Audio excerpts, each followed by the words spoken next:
Hi folks, this is Chris Fanning for the Picton Gazette. Here I am with our special Remembrance Day issue in hand. We've dug out the original 1918 Armistice Day issue and reproduced it on the cover for you this week to mark the occasion. Also inside we have some thoughts on Canada's contributions to modern war efforts by Bob Bird. And additionally, in our Living History section, we found a fine tribute from 1935 to nursing Sister Mary Hubbs, who served in the First World War and received a medal from King George V. This year's Remembrance Day ceremonies took place in wintry conditions. Jason Parks has more on that, among other things. Jason?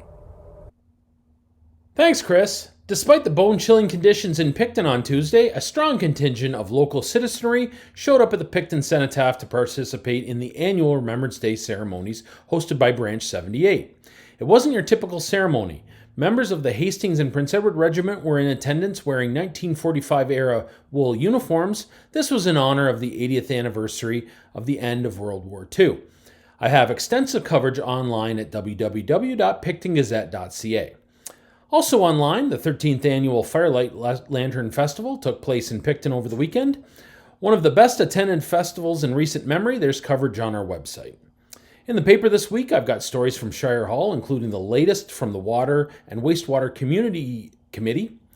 Users of the Prince Edward Fitness and Aquatic Center have reached out to share their testimonials as to what the facility means to them.